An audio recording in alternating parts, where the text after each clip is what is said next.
శుభోదయం. Central institute of classical Tamil Chennai సంస్థ నిర్వహిస్తున్న యూట్యూబ్ ఛానల్ ద్వారా నాలడేర్ గ్రంథాన్ని తెలుగు సాహితీ ప్రియులకు పరిచయం చేసే అవకాశం కలిగినందుకు సంతోషిస్తున్నాను. మీ అందరికీ నా హృదయపూర్వక స్వాగతం. నాలడియార్ గ్రంథం ప్రాచీన సంఘ సాహిత్యమైన సంకలన గ్రంథమైన 14 కీழ்కణకు గ్రంథాలలో ఒకటి. ఇది తిరుక్కురల్ లాగానే ఇది కూడా ఒక నీతి ఉద్బోధక గ్రంథం. తిరుక్కురల్, నాలడియార్ ఈ రెండు గ్రంథాలను గురించి ఒక చక్కటి సామెత తమిళంలో ప్రచారంలో ఉంది. నాలుం ఇరండుం సొల్లుక్కు ఉరిది, ఆలుం వేలుం పల్లుక్కు ఉరిది. అంటే ఏంటంటే నాలుం అంటే 4 పాదాలు కలిగిన నాలడియార్ అని, ఇరండుం అంటే 2 పాదాలు కలిగిన తిరుక్కురల్ అని అర్థం. ఈ రెండు గ్రంథాలు నాలడియార్, తిరుక్కురల్ ఈ రెండు గ్రంథాలు కూడా మాటకు ఔన్నత్యాన్ని బలాన్ని చేకూరుస్తాయి. అదేవిధంగా ఆలుం వేలుం అంటే ఇక్కడ మర్రి తుమ్మ, ఈ మర్రి తుమ్మ పంటికి బలాన్ని చేకూరుస్తాయి. ఏ విధంగా ఈ తిరుక్కురల్, నాలడియార్ మాటకు ఔన్నత్యాన్ని బలాన్ని చేకూరుస్తాయో అదేవిధంగా ఆలుం వేలుం మర్రి తుమ్మ పంటికి బలాన్ని చేకూరుస్తాయి అని ఒక సామెత తమిళ దేశంలో చాలా ప్రచారంలో ఉంది. ఈ నాలడియార్ గ్రంథం క్రీస్తు శకం 1వ శతాబ్దానికి చెందిందిగా భావిస్తున్నారు. ఇది ఒక సంకలన గ్రంథం.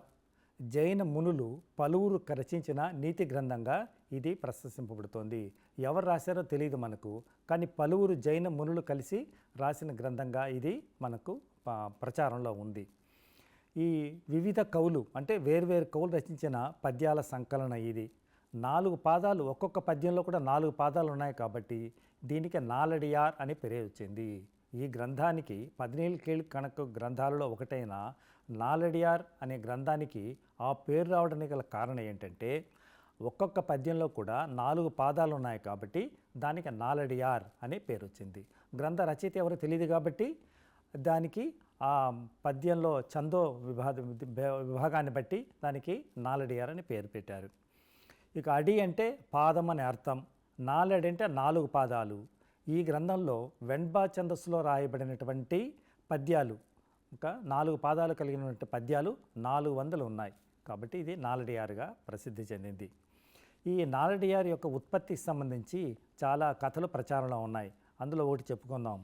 ఒకటి ఏంటంటే చాలా కాలానికి పూర్వం ఉత్తర భారతదేశంలో పెద్ద కరువు క్షామం ఏర్పడింది.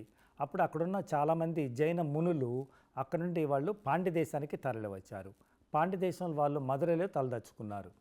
మదురైలో ఉండి వాళ్ళు తమిళం బాగా అభ్యసించారు. తమిళంలో రచనలు చేయగలిగినంత, తమిళంలో కవిత్వం చెప్పగలిగినంత ప్రజ్ఞను సంపాదించారు. తర్వాత ఉత్తర భారతదేశంలో మెల్లమెల్లగా క్షామం తొలగిపోయింది. అక్కడంతా సుభిక్షంగా ఉందని వాళ్ళు తెలుసుకున్నారు. ఇక్కడ ఉన్నటువంటి జైన మునులు వాళ్ళు తిరిగి తమ స్వదేశానికి వెళ్ళాలని అనుకున్నారు ఇక్కడ ఉన్న జైన మునులు. కానీ పాండ్యరాజుకు వాళ్ళు మదురై వెళ్ళడం ఇష్టం లేదు. అందుకని అనుమతి ఇవ్వకుండా కాలయాపన చేశాడు. కానీ వీళ్ళకు స్వదేశం మీద మమకారం కాబట్టి జైనమునులు ఏం చేశారంటే ఎవరికి చెప్పకుండా రాత్రికి రాత్రే వాళ్ళు బయలుదేరి ఉత్తర భారతదేశం వెళ్ళిపోయారు. కానీ వాళ్ళు ఏం చేశారంటే ఒక్కొక్కరు ఒక్కొక్క పద్యం రాసి తమ పడక మీద ఉంచి వాళ్ళు వెళ్ళిపోయారు. తర్వాత మరోజు చూసిన తర్వాత తెలిసింది వీళ్ళందరూ వెళ్ళిపోయారు. అక్కడ ఉన్నటువంటి తాటాకుల్లో పద్యాలు మాత్రం ఉన్నాయని. ఈ పద్యాలు చూసిన తర్వాత రాజుగారికి కోపం వచ్చింది. వీటినన్నీ కూడా వైగైలో పడవేయండి, వైగై నదిలో పడవేయండి అని ఆజ్ఞాపించాడు. ఆ విధంగా ఆ తాటాకుల్లో ఉన్నటువంటి పద్యాలు, ఆ పద్యాల్లో ఉన్నటువంటి తాటాకులన్నీ కూడా వైగై నదిలో పడవేశారు ఆ సైనికులు. తర్వాత ఆ వైగై ప్రవాహానికి ఎదురుది కొన్ని పద్యాలు వచ్చాయి. వైగై ప్రవాహంలో మునిగిపోకుండా ఆ నదిని ఎదురుగా ఈదుకుంటూ కొన్ని తాటాకులకు వచ్చాయి. ఆ విధంగా వచ్చినటువంటి తాటాకుల గ్రంథాలన్నీ కూడా సేకరించారు. అదే నాలడియార్ అని ఒక కథ ప్రసిద్ధంలో ఉంది. అంటే వైగై ప్రవాహానికి కూడా ఎదురుగి అది కాలానికి అతీతమైనటువంటి గ్రంథం అని భగవంతుడే నిర్ణయించాడు కాబట్టి వాటిని మళ్ళీ రాజుగారు వాటిని ఏం చేశారంటే ఒక సంకలన గ్రంథంగా దాన్ని చేశారు. అదే నాలడియార్గా మనకు చెప్పబడుతుంది. ఈ విధంగా కథ ఎట్లున్నప్పటికీ కూడా నాలడియార్ బోధలు దాదాపు 2000 సంవత్సరాలు గడిచినప్పటికీ కూడా ఇప్పటికీ కూడా అది ప్రజలకు నిత్య ఆవశ్యకమైనగా ఉన్నాయి, సార్వజనీనముగా ఉన్నాయి, సార్వకాలికమైనగా ఉన్నాయి. కాబట్టి అందుకనే నాలడియార్ గ్రంథం తమిళ ప్రజల హృదయాలలో ఇప్పటికీ కూడా చిరస్థాయిగా నిలిచిపోతుంది. ఇక ఇంతటి చాలా అపూర్వమైనటువంటి ఈ గ్రంథాన్ని మనకు సంకలనం చేసిన వారు పదుమనార్ అనే పండితుడు సంకలనం చేశాడు. దీన్ని 3 భాగాలుగా విభజించాడు. దీనికి చక్కటి వ్యాఖ్యానాన్ని కూడా రాశాడు. అతనే పదుమనార్. అంతేకాకుండా ఈ సంకలనం చేయడమే కాకుండా ఈ గ్రంథానికి ఒక చక్కటి ప్రార్థనా గీతం కూడా రచించాడు. ఇక ఇది ఎటువంటి గ్రంథం? ఇది మానవాళి ఆలోచనలను, కార్యాచరణలను పవిత్రం చేస్తూ ఆదర్శవంతమైన సమాజం నిర్మించడమే నాలెడ్జ్ గ్రంథానికి ప్రదర్శన. సమాజం ఎంత సుభిక్షమైన అది రాజుగారి పని. కానీ కవి యొక్క పని ఏంటంటే సమాజం యొక్క ధర్మబద్ధంగా నడవాలి, న్యాయ మార్గంలో నడవాలి ప్రజలందరూ కూడా అనేది నాలెడ్జ్ యొక్క ఉద్దేశం. ఆ విధంగానే ఇందులో పద్యాలన్నీ కూడా ధర్మ ఆచరణను గురించి, ధర్మ యొక్క ఆవశ్యకతను గురించి ఇవన్నీ కూడా చెప్పబడింది. ఈ నాలెడ్జ్ గ్రంథం తిరుక్కురల్ లాగానే ఇది కూడా ధర్మ విభాగం, అర్థ విభాగం, కామ విభాగం అని 3 భాగాలుగా విభజింపబడింది. మొదటి అధ్యాయం ధర్మ విభాగంలో 13 శీర్షికలు ఉన్నాయి. ఒక్కో శీర్షికలో 10 పద్యాల వంతున మొత్తం 130 పద్యాలు ఉన్నాయి. రెండవ అధ్యాయం అర్థ విభాగం. ఈ అర్థ విభాగంలో 24 శీర్షికలు, ఒక్కొక్క శీర్షికలో 10 పద్యాల వంతున మొత్తం 240 పద్యాలు ఉన్నాయి. ఇక మూడవదైన కామ విభాగంలో 3 శీర్షికలు ఉన్నాయి. ఒక్కో శీర్షికలో 10 పద్యాల వంతున మొత్తం 30 పద్యాలు ఉన్నాయి. అంటే దీన్ని బట్టి ఏం తెలుస్తుంది? నాలెడ్జ్లో మొత్తం 400 పద్యాలు ఉన్నాయి. ప్రార్థనా గీతంతో కూడా కలుపుకొని 401 పద్యాలుగా మనం చెప్పుకోవచ్చు. ఈ నాలెడ్జ్ గ్రంథంలో పద్యాలన్నీ కూడా ఒక క్రమ పద్ధతిలో వాటిని కూర్చారు. అందులో ఒక విషయం తర్వాత ఒక అంశం, ఒక అంశం తర్వాత మరొక అంశం, ఒక విషయం తర్వాత ఒక విషయం, ఈ విధంగా ఒక క్రమ పద్ధతిలో దీనిని మనకు సంకలనం చేసినట్లు మనకు తెలియవస్తుంది. ఇక మనం మొదటిదైన ధర్మ విభాగం గురించి చెప్పుకుందాం. ధర్మ విభాగంలో ఏమిటంటే మానవులు ధర్మబద్ధంగా జీవించాలి. ఆ విధంగా ధర్మబద్ధంగా జీవించినప్పుడు మాత్రమే సమాజం హితకరంగా నడుస్తుంది. సమాజంలో ఎటువంటి అల్లకల్లాలు లేకుండా సుభిక్షంగా ఉంటుంది అనేది జైన మునుల యొక్క అభిప్రాయం. అందుకని ధర్మం యొక్క ఆవశ్యకతను వాళ్ళు ఉద్బోధిస్తూ ఎన్నో ఉపపత్తులతో వీళ్ళు పద్యాలను రచించారు.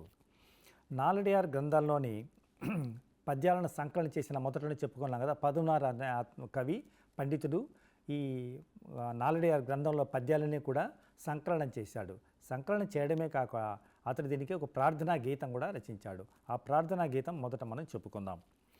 అది ఏంటంటే అందులో జైన మతావలంబి కాబట్టి అర్హదేవులని స్తుతించాడు, ఆయన ప్రార్థించాడు. వానిడు విల్లిన్ వరవు అరియా వాய்மையால் கால்நிலம் தோயா கடவுளே யாம் நிலம் சென்னி உறவணங்கி చేర్దుం ఎం ఉళ్ళత్తు మున్నియవై ముడిగ ఎండ్రు. ఇక్కడ అర్హదేవుని ప్రార్థిస్తున్నాడు. మామూలుగా ఆకాశంలో కనిపిస్తుంది, ఇంద్రధనుస్సు కనిపిస్తుంటుంది. ఆ ఇంద్రధనుస్సు ఎప్పుడు వస్తుంది, ఎలా వస్తుంది అనేది ఎవరికీ తెలియదు. కాబట్టి దాన్ని తెలుసుకోవడం కూడా అసాధ్యం. అదేవిధంగా ఆకాశంలో ఉన్న ఇంద్రధనుస్సు ఎప్పుడు వస్తుంది, ఎలా వస్తుంది తెలుసుకోవడం ఎలా అసాధ్యమో, అదేవిధంగా మన జన మరణాలను గురించి తెలుసుకోవడం కష్టం. ప్రజలు ఎప్పుడు పుడుతున్నాం, ఎప్పుడు మరణిస్తున్నారు అనేది ఎవరు కూడా ఖచ్చితంగా చెప్పలేరు. ఇంద్రధనుస్సు ఏ విధంగా అయితే మనకు ఎప్పుడైతే ఎలా వస్తుంది, ఎప్పుడు వస్తుంది తెలియదో, అదేవిధంగా ప్రజల యొక్క జనన మరణాలు కూడా ఎప్పుడు జరుగుతాయి, ఎప్పుడైతే తెలియదు. ఆ విధంగా ఉంది. కాబట్టి మనం మన భగవంతుడైనటువంటి మన హృదయంలో ఏవైతే మనం అనుకుంటామో అవన్నీ కూడా నెరవేరాలని కోరుకుతూ నేల మీద శిరస్సు తాకే విధంగా నిలబడి భక్తితో సాగిలబడి భక్తితో అర్హదేవులను కొలుద్దాము అని జైన మునులు యొక్క మన నాలెడ్జ్కు ఒక చక్కటి ప్రార్థనా గీతం రచించాడు పదుమనార్ అనే పండితుడు. ఈ ప్రార్థనా గీతం తర్వాత మనకు మొదటి అధ్యాయం ధర్మ విభాగం ప్రారంభమవుతుంది. అంటే ఈ శీర్షిక మొదటి శీర్షికలోనే మనకు సెల్వం నిలయామై, నిలయామంటే అస్థిరము. ఏది అస్థిరము? సెల్వం అంటే సంపదలు అస్థిరములు అనే శీర్షికతో 10 పద్యాలు రచించాడు. మామూలు మనందరూ కూడా ప్రజలందరూ కూడా ఈ లోకంలో ఏం చేస్తుంటారు, దేనికి పరిగెత్తుతూ ఉంటారు, దేనికి కష్టపడుతూ ఉంటారు, డబ్బులు సంపాదించాలని, ఐశ్వర్య సంపత్తులు కావాలని అందరూ కూడా కష్టపడుతుంటారు. కానీ మొదటి అధ్యాయంలోనే నాలెడ్జ్ చెబుతూ ఉంది, ఈ సంపదలన్నీ కూడా అస్థిరములయ్యా బాబు, ఇవి కాదు ముఖ్యం, వీటికంటే కూడా వేరొకటి ఉంది, దాన్ని సంపాదిస్తేనే మీరు సుఖంగా ఉండగలరు. తర్వాత జన్మలకు మీరు సుఖంగా ఉండాలంటే దాన్ని సంపాదించాలి, పుణ్యం సంపాదించాలి. ధనం సంపాదించాలంటే అది నీవు ఉన్నప్పుడే కూడా నశించిపోయే అవకాశం ఉంది అని దానికి సరైనటువంటి దృష్టాంతాలతో మనకు వివరించాడు కవి. అరుసువై ఉండు అమర్ந்து ఇల్లాల్ ఊట్ట మరుసుగే నీకి ఉండారుం వరిஞராய் சென்று ఇరప్పర్ ఓర్ ఎడత్తు కూల్ ఎనిన్ సెల్వం ఓండ్రు ఉండాగ వైకార్ పోండ్రు. మామూలుగా ఒక రాజభోగాలు అనుభవిస్తుంటారు. భార్య వడ్డిస్తూ ఉంటుంది, షడ్రుచులతో కూడినటువంటి భోజనం అతడు ఆరగిస్తూ ఉంటాడు. భార్య ఇంకో కబళం ఇంకొంత తీసుకోండి అని ప్రేమగా వడ్డిస్తూ ఉంటుంది. అటువంటి శ్రీమంతుడు కూడా తరువాతి కాలంలో పేదరికంలో పడి తినడానికి తిండి లేకుండా కూటి కోసం అల్లాడుతూ వీధులమ్మటి తిరగవలసిన పరిస్థితి వస్తుంది, బిచ్చమెత్తుకోవాల్సిన పరిస్థితి వస్తుంది. ఎంతటి మహా శ్రీమంతుడు అయినప్పటికీ కూడా అతడు ఆ సంపద స్థిరకాలం ఉంటుందని చెప్పలేము. ఆ సంపదలన్నీ పోయిన తర్వాత అతడు చాలా కష్టాలు పడవలసి వస్తుంది. అతడు కూటి కోసం బిచ్చమెత్తుకోవాల్సిన పరిస్థితి కూడా వస్తుంది. కాబట్టి సంపదలు శాశ్వతమని అనుకోకండి అని ఒక పద్యంలో చెప్పాడు, మొదటి పద్యంలోనే. తర్వాత మరొక పద్యంలో యానే ఎరుత్తం పొలియ కుడై నిழல் కీల్ చేనై తలవరాయ్ సెండ్రోరుం ఏనే ఉలప్ప వేరు ఆగి వీళ్వర్ తాముకొండ మనయాళే మాట్లాడుకోడా. మహారాజు జీవితం అనుభవిస్తుంటాడు, మహాభోగాలను అనుభవిస్తుంటాడు. అతడు ఎటువంటి భోగాలను అనుభవిస్తున్నాడు? ఏనుగు అంబారి మీద ఆసీనుడై ఉన్నాడు. తెల్లని గొడుగు శ్వేతచంద్ర కింద అతడు హాయిగా సంతోషంగా విరాజిల్లుతున్నాడు. తన చుట్టూ సైనికులు, అమాత్యులు ఇవందరూ కూడా అతని చుట్టూ పరివేష్టించి ఉన్నారు. ఆ విధంగా అతడు ఆ నగర పర్యటన చేసి చాలా గొప్ప కీర్తిని సంపాదించాడు. కానీ ఏమైంది? అతడు చేసిన దుష్కర్మల ఫలితంగా ఆ రాజ్యమ సంపదలన్నీ పోయింది, ఆ వైభవం అంతా పోయింది. అతని భార్యలను కూడా శత్రువులు లాక్కెళ్ళిపోయారు, బిడ్డలు లేరు. ఈ విధంగా అతడు అడవులముట్టి తిరుగుతూ అతడు నానా కష్టాలు పడవలసిన పరిస్థితి ఏర్పడింది. మహాభోగాలతో అనుభవించినటువంటి అతడు ఇప్పుడు ఏమైంది? అతడు శత్రువులకు భయపడి అడవుల్లో తలదాల్చుకోవాల్సిన పరిస్థితి, ప్రాణాలకు భయపడి ప్రాణాలు తలదాల్చుకోవాల్సి వస్తుంది. కాబట్టి సంపదలు కూడా అస్థిరములు, సంపదలు ఎప్పుడు కూడా నమ్ముకోకండి అని తర్వాత పద్యంలో చెప్పినాడు. మామూలుగా మనం ఏం చెప్తుంటాము? ప్రతి వస్తువు ఇది శాశ్వతంగా ఉంటుంది, ఇది స్థిరంగా ఉంటుంది అని వస్తువులన్నీ కొనుక్కొని ఇంటికి తెస్తూ ఉంటాం. కాబట్టి ఇవన్నీ కూడా అస్థిరములని తెలుసుకోండి, ఇవన్నీ కూడా చిరకాలం ఉంటాయని మీరు అనుకోకండి. ఏవి చేయాలి? ధర్మకార్యాలు ఇప్పుడే చేయండి. ధర్మకార్యాలు చేస్తే దాని ఫలితం ఈ జన్మలోనే కాదు, వచ్చే జన్మలో కూడా మీరు అనుభవించడానికి అవకాశం ఉంటుంది. అంతేకాకుండా మీరు ఈ ధర్మకార్యాలు తర్వాత చేద్దామని దాన్ని కాలయాపన చేయకండి. ఎందుకంటే యముడు మన వెన్నంటే వస్తున్నాడు. ఎప్పుడు మన ప్రాణాలను హరించి తీసుకుపోతాడో తెలియదు. కాబట్టి ప్రాణాలు పోవడానికి ముందే ఈ ధర్మకార్యాలు చేయండి అని మనకు చాలా చక్కగా చెప్పారు మనకు నాలడియారు. ఇక సూర్యుడు ఉదయిస్తాడు, అస్తమిస్తాడు, మళ్ళీ ఉదయిస్తాడు. ఈ మధ్యనున్న కాలాన్నే ఒకరోజు అంటారు. ఈ విధంగా యముడు రోజులను లెక్క వేస్తూ ఉంటాడు.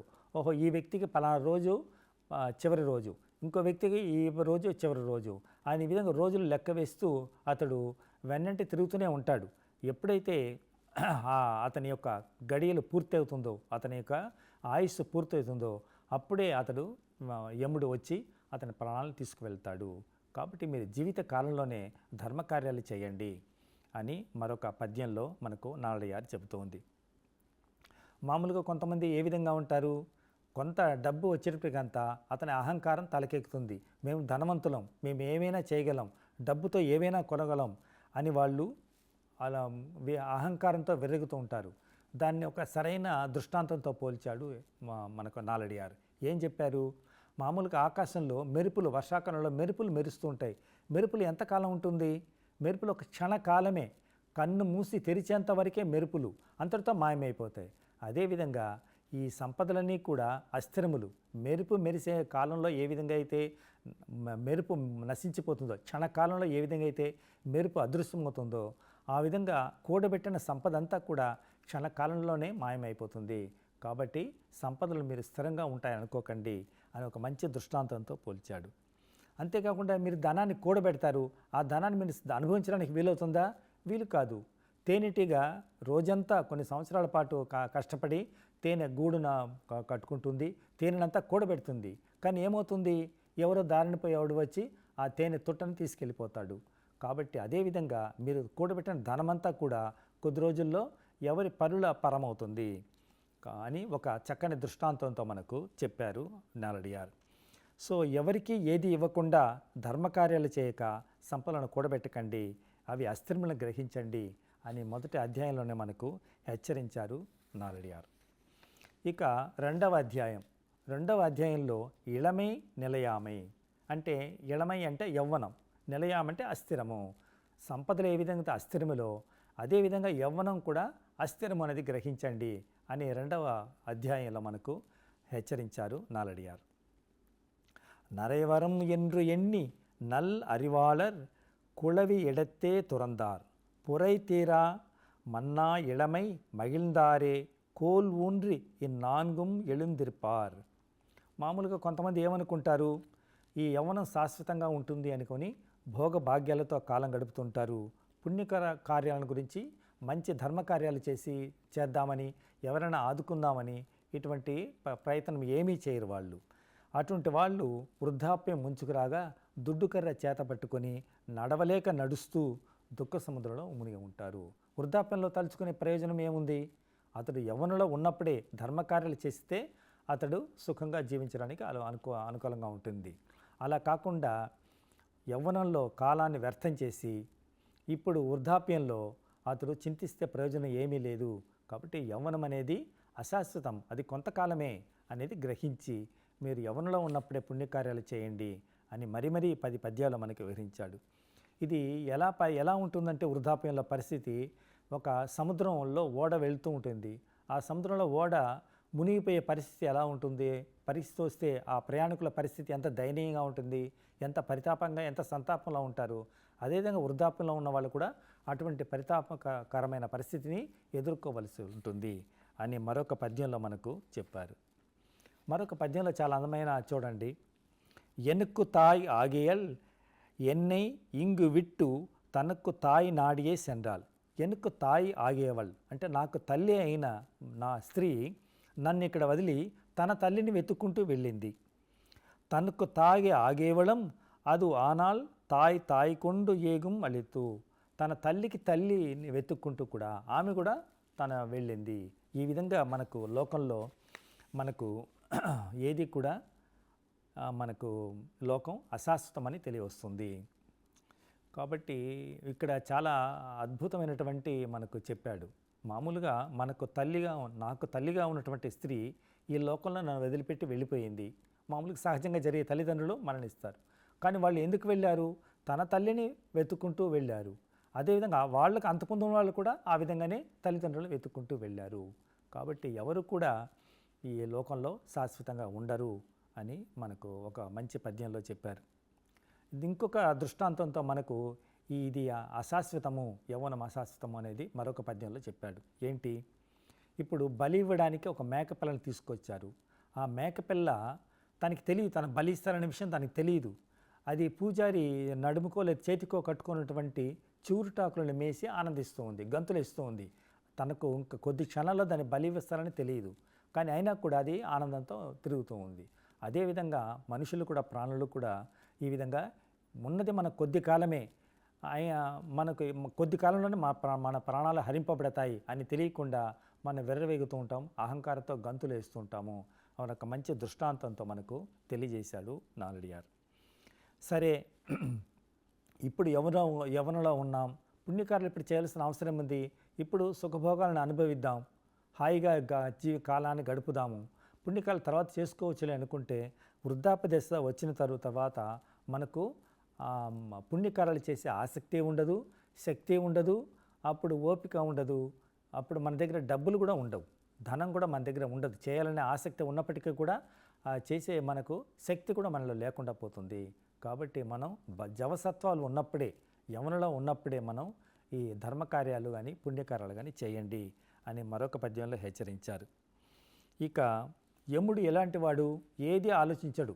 అయ్యో ఇతడు చిన్నవాడు, ఇతడు యవ్వనంలో ఉన్నాడు, మొన్ననే ఇతనికి పెళ్ళయింది, ఇతనికి పిల్లలు ఉన్నారు, పిల్లలు చదువుకుంటున్నారు, ఇతనికి ఇంకా చాలా చేయవలసిన సంసార బాధ్యతలు ఉన్నాయి, ఇవన్నీ ఏమీ చూడడు.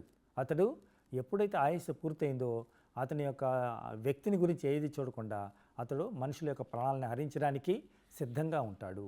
కాబట్టి ప్రాణాలు ఎప్పుడు పోతాయో తెలియదు. కాబట్టి వెంటనే మీరు ధర్మకార్యాలు ఆలస్యం చేయకుండా చేయండి అని ఒక మంచి పద్యంలో మనకి చెప్పారు. ఈ విధంగా చెప్పిన తర్వాత మనకు సంపదల అస్థిరములు, యవ్వనము అస్థిరము, తర్వాత 3వ అధ్యాయంలో మనకేం చెప్తున్నారంటే యాక్కే నిలయామై. యాక్కే అంటే శరీరం, నిలయామంటే అస్థిరము. శరీరం కూడా అస్థిరమైనది. సంపదలు అస్థిరములు, సంపదలు ఉండవు, అది మాయమైపోతూ ఉంటుంది. అదేవిధంగా యవ్వనం కూడా కొద్ది కాలం అయిపోయిన తర్వాత వృద్ధాప్యం వస్తుంది. పోనీ శరీరమైనా చిరకాలం ఉంటుందా అంటే లేదు, శరీరం కూడా నశించిపోయేదే.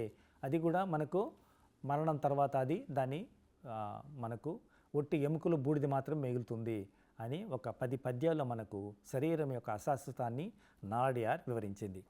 మొదటి అధ్యాయంలో మనకు మొదట్లోనే చెప్పాం, సంపదలు అస్థిరములని చెప్పాడు. 2వ అధ్యాయంలో యవ్వనం అశాశ్వతమని చెప్పబడింది. 3వ అధ్యాయంలో ఈ దేహం కూడా అశాశ్వతమని మనకు 10 పద్యాల్లో నాలడియార్ వివరించింది. మలైమిసై తోన్றும் మదియం పోల్ யானை தலைமிசை கொண்ட குடையர் நிலமிசை துஞ்சினார் என்று எடுத்து తోట్రపట్టార్ అల్లాల్ ఎంజినార్ ఇవ్వులగత్తు ఇల్లు. ఇక్కడ మామూలుగా ఇతడు మహారాజు, అతడు దగద్ధాయమానంగా ప్రకాశిస్తున్న సూర్యునిలాగా అతడు ఏనుగు అంబారి మీద ఆసీనుడై ఉన్నాడు. శ్వేతఛత్రం కింద నీడలో హాయిగా సంతోషంగా ఉన్నాడు. చుట్టూ అమాత్యులు, సైనికులు, ఇంకా అందరూ కూడా పరివారం అంతా ఉంది. ఆ విధంగా అతడు మహారాజుగా అతడు విరాజిల్లినటువంటి వాడు. తర్వాత అటువంటి రాజు అయినప్పటికీ, మహారాజు అయినప్పటికీ ఆ యముని బారి నుండి తప్పించుకోలేడు. ఎంతమంది చుట్టుముట్టు అతను ఉన్నారు, సైనికులు ఉన్నారు, మంత్రులు ఉన్నారు. మహారాజుగా అతడు విలాసవంతమైన జీవితాన్ని అనుభవిస్తున్నాడు. అయినా కూడా అతను మరణం నుంచి తప్పించుకోలేడు అని మనకు మొదటి పద్యంలోనే మనకు శరీరం యొక్క అశాశ్వత గురించి మనకు చక్కగా వివరించాడు నాలడియార్. తర్వాత మరొక ఈ శరీరం ఎటువంటిది, ఎంత అస్థిరమనే దానికి ఒక మంచి మనకు ఉదాహరణ చెప్పారు. వర్షం పడుతూ ఉంటుంది. ఆ వర్షం పడినప్పుడు మనకు వర్షపు నీటి గుంటల్లో నీళ్ళు నిలుస్తాయి. ఆ నీళ్ళలో వర్షపు చినుకు పడినప్పుడు బొడుగులు లేస్తాయి. ఆ బొడుగులు ఎంతకాలం ఉంటుంది? క్షణకాలమే. కన్ను మూసి తెరిచే లోపల ఆ బొడుగులు అంతరించిపోతాయి. కాబట్టి ఆ బొడుగుల యొక్క కాలం ఎంతో అంతే మనిషి యొక్క ప్రాణాలు కూడా అంతకాలమే, అతని జీవిత కాలం కూడా అంతే అని తెలుసుకోండి. బుడగల యొక్క కాలం క్షణికమే అది. అదేవిధంగా మనుషుల యొక్క జీవితాలు కూడా క్షణికమే, అశాశ్వతమైనవే, అస్థిరమైనవే అని తెలుసుకోండి అని చెప్పి ఒక మంచి ఉదాహరణతో మనకి చెప్పారు. మామూలుగా ఎలా ఉంటుంది, మనకు పక్షులు ఒక గూడులో గుడ్లు పెడతాయి. ఆ గుడ్లో పిల్లలు బయట వచ్చిన తర్వాత కొంతకాలం అయిన తర్వాత ఆ పిల్లలు రెక్కలు బలపడిన తర్వాత ఆ గూడు వదిలి వెళ్ళిపోతాయి. అంతేగాని గూట్లోనే చిరకాలం ఉండవు. అదేవిధంగా ఈ శరీరంలో ఉన్న ప్రాణం కూడా ఏమని చేస్తుంది, బంధుమిత్రులన్నీ కూడా ఇంట్లోనే వదిలిపెట్టి ఆ శరీరంలో ఉన్న ప్రాణాలు మాత్రం వెళ్ళిపోతుంది. శరీరంలో ఉన్న శరీరాన్ని కూడా తీసుకెళ్ళదు. ఆ శరీరాన్ని కూడా అక్కడే వదిలిపెట్టి వెళ్ళిపోతుంది. ఏ విధంగా అయితే రెక్కలు వచ్చిన పక్షి గూడు వదిలి వెళ్ళిపోతుందో, అదేవిధంగా శరీరంలో ఉన్న ప్రాణాలు కూడా తన భార్యాబిడ్డలని, బంధుమిత్రుల్ని, ఇంటిని, తన కూడబెట్టిన ధనాన్ని అన్నిటినీ వదిలిపెట్టి ఆ ప్రాణాలు మాత్రమే వెళ్ళిపోతాయి. శరీరానికి కూడా ఇక్కడే వదిలిపెట్టిపోతుంది అని ఒక శరీరం యొక్క అస్థిరత్వాన్ని మనకు మంచి దృష్టాంతాలతో మనకు వివరించారు నాలడియార్. ఇక మన ఇవన్నీ అస్థిరాలు. ఏవి? మనకు సంపదల అస్థిరములు, యవ్వనము అస్థిరము, శరీరము అస్థిరము. మరి ఏం చేయాలి అని దానికి మనకు 4వ అధ్యాయంలో మనకు చెబుతున్నారు నాలడియార్. ఏమి ఆవశ్యకత, ఏం చేయాలి ఇప్పుడు? సరే, అన్నీ అశాశ్వతమైనప్పుడు మన స్థిరమైంది మనం సంపాదించుకున్నట్టు ఏం చేయాలి? ధర్మం యొక్క ఆవశ్యకతను గురించి 10 పద్యాల్లో మనకు 4వ అధ్యాయంలో చాలా చక్కగా వివరించారు నాలడియార్ కవి. పూర్వ జన్మలో ధర్మకార్యాలు చేసిన వాళ్ళు ఈ జన్మలో సంతోషకరమైన జీవితాన్ని అనుభవిస్తారు. ఎవరైతే పూర్వజన్మలో మనకు పుణ్యకార్యాలు చేస్తారో వాళ్ళు ఈ జన్మలో హాయిగా సుఖంగా జీవితం గడుపుతారు. ఎవరైతే పాపకర్మాలు చేస్తారో వాళ్ళు ఈ జీవితంలో నానా కష్టాలు పడవలసి వస్తుంది అని మనకు 10 పద్యాలు వివరించారు. పూర్వజన్మలో సత్కార్యాలు మంచి కార్యాలు చేయని వాళ్ళు ఈ ఈ జన్మలో ఏం చేస్తారు, వాళ్ళు సంపన్నులు డబ్బులున్న వాళ్ళున్న ఇంటి ముందు గడప ముందు నిలబడి వాళ్ళు భిక్షాం దేహి అని యాచన చేయాల్సిన పరిస్థితి ఏర్పడుతుంది. కాబట్టి మీరు హెచ్చరికగా మీరు ధర్మకార్యాలు చేయండి అని చెప్తున్నాడు. తర్వాత இன்றுகொல் அன்றுகொல் என்றுகொல் என்னது பென்றியே நின்றது கூற்றம் என்று எண்ணி ஒருமின் తీయవే ఒల్లుం వగయాల్ మరుమిన్ మాండార్ అరం. మామూలుగా యముడు మన వెనకేనే నిలబడి ఉన్నాడు. ఈరోజు వస్తాడా, రేపు వస్తాడా, ఎప్పుడు వస్తాడో తెలియదు. యముడు మన వెనకే, అంటే మరణం ఎప్పుడు వస్తుందో మనకు తెలియదు. మరణం మనల్ని వెన్నంటి ఉందే అనేది మీరు ఎప్పుడు అర్థం చేసుకోవాలి, ఎప్పుడు గుర్తుపెట్టుకోవాలి. కాబట్టి ఆ కాలయాపన చేయకుండా మీరు చేయవలసినటువంటి మంచి పనులు అప్పటికప్పుడే చేయండి, ఆలస్యం మాత్రం చేయకండి. ఎందుకంటే మరణం మనకు ఎప్పుడు వస్తుందో తెలియదు. యముడు ఎక్కడున్నాడు, మన వెన్నంటే ఉన్నాడు అని మరొక పద్యంలో మనకు చక్కగా చెప్పారు కవి. ఇక మనం మన సమయమంతా దేనికి వెచ్చిస్తున్నాము, మన శరీరాన్ని రక్షించుకోవడం కోసమే, మన యొక్క చుట్టుపక్కల మనకు కావాల్సిన వారిని రక్షించుకోవడం కోసమే మన ప్రయత్నాలు చేస్తున్నాము. సో అదేవిధంగా మనకు పైలోకాలలో అనుభవించదగినటువంటి శాశ్వతమైన సుఖం కోసం కూడా మనం ఇప్పుడే ప్రయత్నించాలి. అంటే మోక్షం కోసం ప్రయత్నించాలంటే పుణ్యకార్యాలు చేయాలి. ఆ పుణ్యం మన శరీరాన్ని కాపాడుకోవడం ఒకటైతే, దానికంటే ముఖ్యంగా మనం పైలోకాలకు అంటే మోక్షానికి కావాల్సినటువంటి మార్గాన్ని ఇక్కడే వెతుక్కోవాలి. దానికి కావాల్సిన సత్కార్యాలు ఇప్పుడే చేయాలి అని ఒక మంచి పద్యంలో మనకు చెప్పారు. ఇక పుణ్యకార్యాలు ఎంత మనం చేయలేమే, అటువంటి గొప్ప కార్యాలు మనం చేయలేమే, యజ్ఞయాగాలను చేయడానికి వీలవుతుందా, మహాసంతర్పణ చేయడానికి వీలవుతుందా, పేదలందరినీ ఆదుకోవడానికి వీలవుతుందా అని అనుకోకండి. ఇప్పుడు మర్రి విత్తనం ఎంత ఉంటుంది, మర్రి విత్తనం చిన్నదే కానీ అది మహావృక్షం అవుతుంది. అదేవిధంగా నీవు చేసిన సత్కర్మ చిన్నదే అయినప్పటికీ, నువ్వు చేసిన పుణ్యం చిన్నదే అయినప్పటికీ అది నీకు గొప్ప ఫలితాన్ని ఇస్తుంది అని మరొక పద్యంలో కవి మనకు ఉపదేశించాడు. ఇక మనం ఏమనుకో రోజు కూడా అయ్యో ఒకరోజు గడిచిపోయింది, ఒకరోజు గడిచిపోతే ఏమో అంటే ఏంటి, దాన్ని సాధారణ అనుకోకూడదు. ఒకరోజు గడిచిపోయిందంటే మన ఆయుష్కాలంలో ఒకరోజు తగ్గిపోయింది, ఒకరోజు మన జీవిత ఆయుష్కాలం తగ్గిపోయింది అనుకొని మనం హెచ్చరికగా ఉండి మనం మంచి పనులు చేయాలి. కాబట్టి మనం ఇవి కూడా ధర్మం యొక్క ఆవశ్యకతను ఈ విధంగా 10 పద్యాల్లో మనకు వివరించాడు కవి. ఇక ఈ శరీరం గురించి చాలామంది అందరూ కూడా చాలా అభిమానం కలిగి ఉంటారు. తన దేహం మీద, తన అందచందాల మీద చాలా అభిమానం కలిగి ఉంటారు. ఎక్కువ సమయం దానికే వెచ్చిస్తూ ఉంటారు కూడా. కానీ ఈ కవి ఏం చెప్తున్నాడంటే, శరీరం యొక్క ఇది మలిన భాండం, దీన్ని మీరు ఎక్కువగా దీని మీద శ్రద్ధ పెట్టకండి. శరీరం కూడా అశాశ్వతమైనదే, దాని గురించి మీరు శరీరం ఎటువంటిది, ఇది చక్కగా అందగించినంత వరకే, దీన్ని మీరు పోషించినంత వరకే అందంగా ఉంటుంది. అది ఎట్లా ఉన్నప్పటికీ కూడా కొంతకాలం గడిచిన తర్వాత అది అందవిహీనమైపోతుంది. శరీరం ఎప్పుడు కూడా ఒకే విధంగా ఉండదు అని మనకు 10 పద్యాలు చెప్తారు. ఈ శరీరం ఎటువంటిదంటే రోగాల కారణంగా, వృద్ధాప్యం కారణంగా క్షీణించిపోతుంది. ఇవి తెలియదు చాలామందికి. ఏమనుకుంటారు, శరీరం ఇప్పుడు బాగుంది, ఆరోగ్యంగా ఉన్నాం, మన అందంగా ఉన్నాం అని చెప్పి విచ్చలవిడిగా తిరుగుతూ ఉంటారు. కానీ అది దానివల్ల ప్రయోజనం లేదు. ఈ శరీరం ఎటువంటిదంటే ఎప్పుడు రోగం వస్తుందో తెలియదు, ఎప్పుడు మన వృద్ధాప్యం మనకు ముంచుకొస్తుందనే విషయం తెలియదు. కానీ మనం చేయవలసిన ధర్మకార్యాలు చేయకుండా కాలయాపన చేస్తూ ఉంటారు. ఇప్పుడు చర్మం మీద పుండు పెడితే ఏమవుతుంది, మెల్లమెల్లగా పెద్దదై అది పెద్ద అసహ్యంగా తయారవుతుంది. కాబట్టి దాన్ని తినడానికి కాకులు కూడా వస్తాయి. కాబట్టి అటువంటి పరిస్థితి మీరు తెచ్చుకోకండి అంటున్నాడు. తర్వాత ఈ చర్మం, ఈ శరీరం ఎటువంటిది, మన శరీరం ఎటువంటిదంటే మన శరీరంలో ఉన్న లోపల ఉన్న మురికినంతా కప్పిపుచ్చుతూ ఒక అందమైన ఒక తోలు ఉందన్నమాట. తోలు మాత్రమే ఉంది మన శరీరం పైన, కానీ లోపల ఉన్నదంతా కూడా మనం మలినంతో కూడుకొని ఉంది. ఈ శరీరం పైకి అందంగా కనిపిస్తున్నట్టు కూడా ఇది మలమూత్రాలతో నిండినటువంటి ఒక భాండమని గ్రహించాలి అని, పై అందాలకు మోసపోకూడదని మనకు నాలడియార్ కవి చాలా చక్కగా చెప్పాడు. మామూలుగా మనం యువతలను చూసి సమ్మోహితులం అవుతుంటాం. ఆహా, కొంతమంది వర్ణిస్తుంటారు కూడా, కామ భావంతో వాళ్ళు వర్ణిస్తుంటారు. యువతల పళ్ళని చూసి మల్లె మొగ్గలను వర్ణిస్తుంటారు, కొందరు మెరుస్తున్న ముత్యాలనే వర్ణిస్తూ ఉంటారు. ఇవన్నీ కూడా బుద్ధిహీనులు చేసే పలవరింతలు. ఇవన్నీ కూడా వాళ్ళని చూసి సమ్మోహితులై వాళ్ళు ఈ విధంగా చెప్తూ ఉంటారు, యువతలను గురించి ప్రశంసిస్తూ ఉంటారు. కానీ నిజానికి శ్మశానంలో చెల్లాచెదరుగా పడినటువంటి పళ్ళను ఎముకలను చూసిన తర్వాత కూడా బుద్ధిహీనుల మాటలు నమ్మవచ్చా?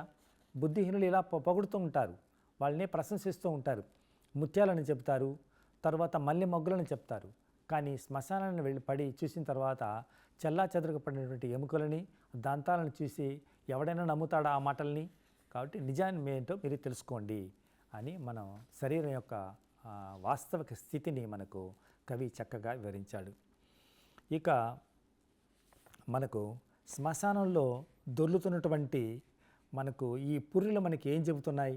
శ్మశానానికి వెళ్తే రకరకాల పుర్రెలు మనకు చిందరవందరగా పడి ఉంటాయి. ఇవి ఎదుటి వాళ్ళని చూసి ఎగతాళిగా నవ్వి ఈ శరీరం ఎలాంటిదో తెలుసుకున్నారు కదా, కాబట్టి ధర్మకార్యాలను చేయండి, ఈ శరీరం మీరు చాలా ఉన్నతమైంది చాలా అనుకుంటున్నారు కదా, కానీ కాదు, మీరు ధర్మకార్యాలు చేయండి అని ఈ పుర్రెలే మనకు వాళ్ళని పరిహసించి చెబుతున్నట్లు హెచ్చరిస్తున్నట్లు కవి మనకు ఒక అందమైన పద్యంలో చెప్పారు. ఇక 6వ అధ్యాయం తురవు అంటే సన్యాసం గురించి చెప్తున్నాడు. అంటే మనం ప్రతి పనిలో కూడా ఒక విరక్తి భావంతో మనం చేయాలి, అంతేగాని శాశ్వతం అనుకొని ఒక ఇదిగా ఉండకూడదు, అనురాగం ఉండకూడదు. అనురాగం కన్నా కూడా ముఖ్యంగా దాని మీద ఒక విధమైనటువంటి బంధాలకు మనం చిక్కుకోకుండా మనం ఉండాలి, బంధాలకు అతీతంగా మనం ప్రవర్తించాలి అని ఒక పద్యంలో చెప్పాడు. సన్యాసం అంటే సన్యాసం తీసుకోవడం కాదు, బంధాలకు అతీతంగా ఉండాలి అనే అర్థంలో కవి దీన్ని చెప్తున్నాడు. ఇల్లం ఇళమై ఎழில் వనప్పు మీకుట్రం సెల్వం వలియెన్రు ఇవి ఎల్లాం మెల్ల నిలయామై కండు నెడియార్ తొరవుర్ తలయాయర్ తాం ఉయ్యకొండు. ఈ మనకు ఇవన్నీ కూడా మన సంసార జీవితం కానీ, యవ్వనం కానీ, సౌందర్యం కానీ, మన అధికారం పదవులు కానీ, ఇవన్నీ కూడా మనం రోజులు గడవగా ఇవన్నీ కూడా తరిగిపోతాయి, మెల్లగా తగ్గుకుంటూ వస్తాయి, తర్వాత కొంతకాలం అయిన తర్వాత నశించిపోతాయి. కాబట్టి ఈ పెద్దలు, జ్ఞానం ఉన్నటువంటి పెద్దలు ఏం చేస్తారంటే ఈ చావు పుట్టుక బంధాల నుండి విముక్తులు కావడానికి ప్రయత్నిస్తారు. ఇది ఇక మనసు చెప్పిన మాట వినదు కదా, అందుకని మనసును హెచ్చరిస్తూ ఒక కవి ఈ పద్యం రాశాడు. ఓ మనసా, ఇంద్రియాలు ప్రేరేపించే విధంగా ఇష్టం వచ్చినట్లు సంచరించవద్దు. మన సద్గతులు అద్దుకోవాలంటే ఇంద్రియాలు చెప్పిన మార్గంలో కాకుండా జ్ఞాన మార్గంలో ప్రవర్తించాలి. ఇంద్రియాలు చెబుతూ ఉంటాయి, కన్ను ఒక విధంగా చెప్తుంది, నోరు మంచి మంచి రుచులు కోరుతుంది, కన్ను చాలా అందమైన ప్రకృతిని చూడాలనుకుంటుంది. కాబట్టి ఈ విధంగా ఇంద్రియాలు చెప్పిన మార్గంలో నువ్వు వెళ్ళొద్దు, జ్ఞాన మార్గంలో పయనించు అని చెప్పి మరొక పద్యంలో హెచ్చరిస్తున్నాడు. మనం సరే పుణ్యకార్యాలు చేద్దామని మనం ప్రయత్నిస్తాం.